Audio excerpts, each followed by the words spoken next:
Russia and Turkey remained rivals. From the 15th to the 20th century, between the Russian state and the Ottoman Empire, more than a dozen major wars took place. Historians count between 12 and 13 Russo-Turkish wars. Their causes are control over the Black Sea Straits, the Caucasus, and the Balkans. These confrontations shaped the image of Turkey as a traditional and historical enemy of Russia. But during the years of World War II, Turkey declared its neutrality, and, as Turkish historians claim, strictly adhered to it, despite serious pressure from both warring coalitions.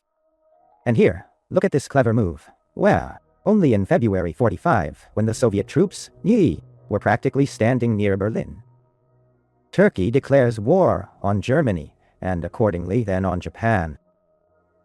Thus, it joins the coalition of victorious countries and avoids all problems during the post-war restructuring. And not a single Turkish soldier fought. But if we rewind time a couple of years back like this, we find out that Turkey was just a step away from fondue, that had become an ally of Germany and entered the war, naturally, on the side of the Third Reich. So, what actually stopped it then? And why, fortunately, did this not happen? Well, starting in 1921, when the Soviet state seriously helped the government, at Kemal's start, to defend Turkey's independence, it was considered an ally. Friendship and cooperation treaties were concluded in 1925. 4 years later, an agreement was in which the parties undertook not to take any actions against each other in hostile actions, in the event of one of them starting a war with third countries, and not to enter into various alliances with them. In 1935, this treaty was extended for another decade. Geographically, Turkey was located in a strategically important region. It controlled the straits. In addition, it had rich natural reserves, important raw materials for particularly chromium and copper. Therefore, for all countries having interests in the Middle East, it was a very attractive partner. In the summer of 1938, Ribbentrop invited it to the Axis powers bloc. However, the Turks refused this part. The Minister of Foreign Affairs once explained that the revival of the Ottoman Empire is not part of Turkey's plans. After the Italian occupation of Albania in the spring of '39, the situation sharply escalated. A major diplomatic game began.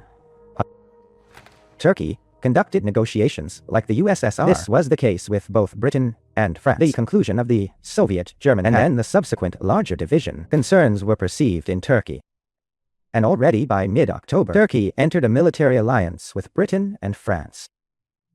It provided for mutual assistance if the war affects the Mediterranean. However, the Turkish government made a reservation that this does not concern the USSR.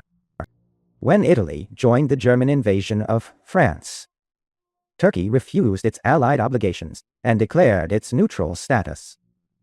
Rito Stolikov suggests that Turkey initially did not intend to go to war, and she needed the contract only in case she accidentally fell on herself. That's such a cunning scheme. After the capitulation of France in Europe, Germany and its allies began to dominate. Turkey began to make a shift towards pro-German policy. In the summer of 1940, an agreement was signed on trade and economic cooperation with Germany.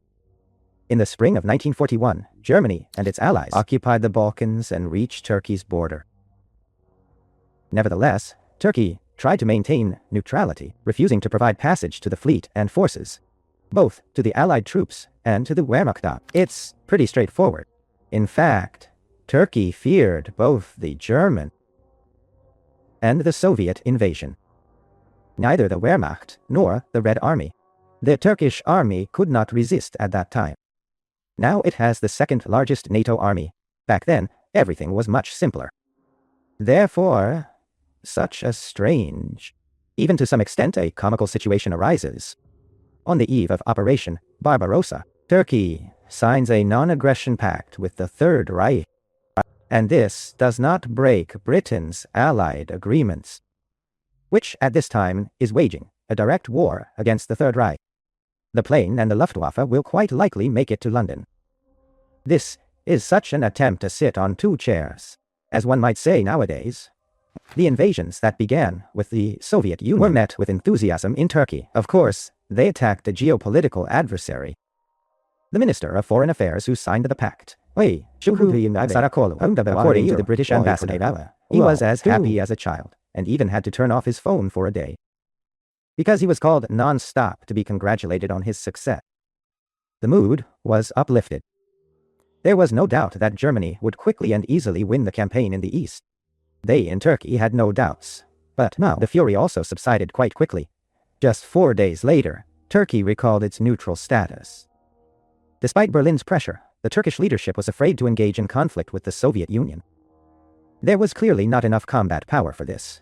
There were practically no tanks, no airplanes, and no artillery. However, in the autumn, 24 divisions were deployed at the border. This forced our leadership to strengthen the Caucasian military district with 25 divisions, effectively weakening the front in the belief that Turkey would remain neutral.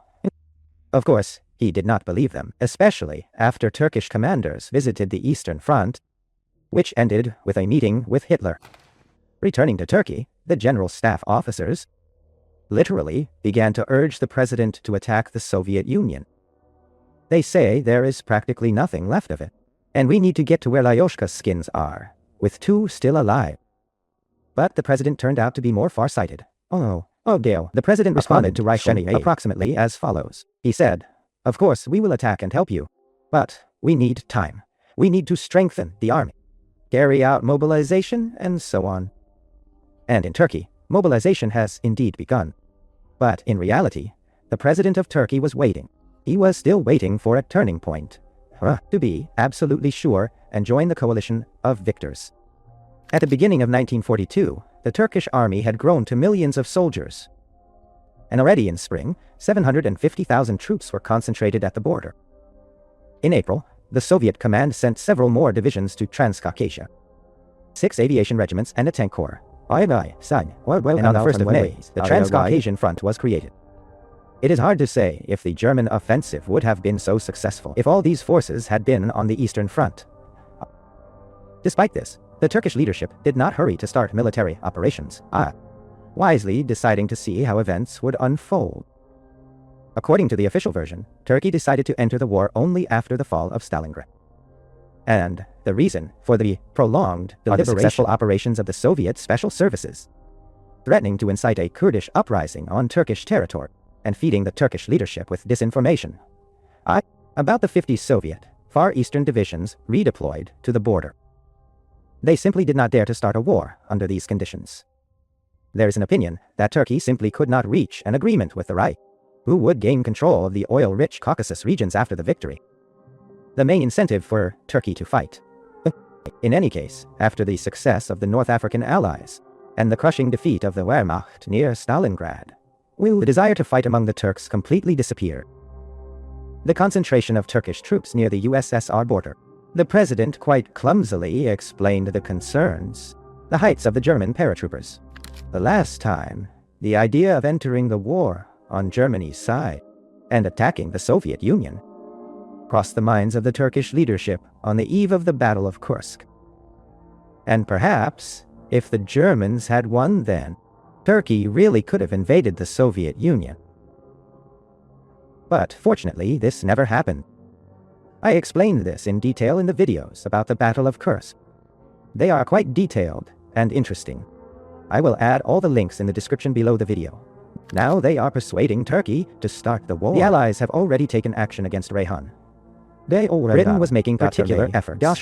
Churchill promised to have this done no later than August, guaranteeing that by that time the siege would be over and it would be finished. There is nothing to fear. Turkey refused, citing the trilateral agreement and the weakness of its army. But it gladly accepted help from allies in the form of weapons supplies. It's quite an interesting situation. Turkey was receiving help from its allies and almost the entire war at the same time, supplied strategic materials to Germany, and allowed its ships to pass, including the military control of its strait. In December 1944, at the Cairo meeting, Annan refused Roosevelt and Churchill in the request to provide airfields for the Allied air forces. Relations with Germany. Turkey severed relations only in August 1944. After England and the USA, they stopped their supplies and issued serious warnings.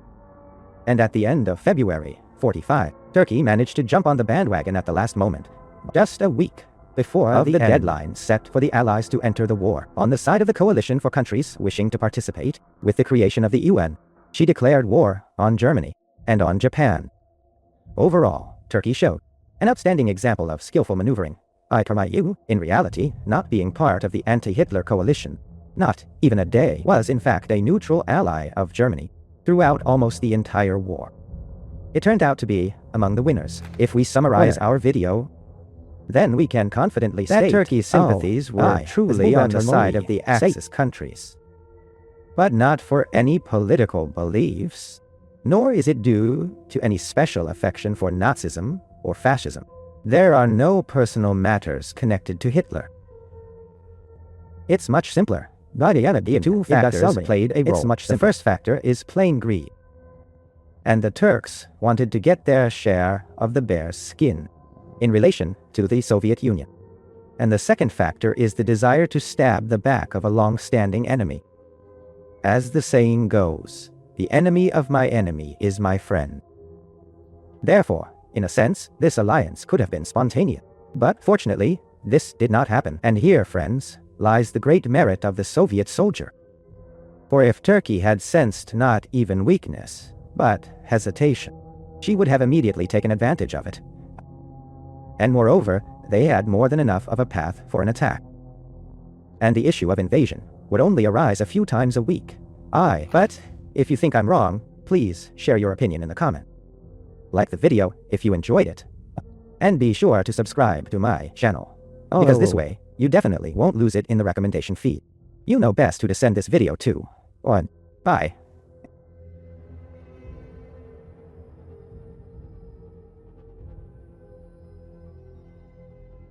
Goodbye.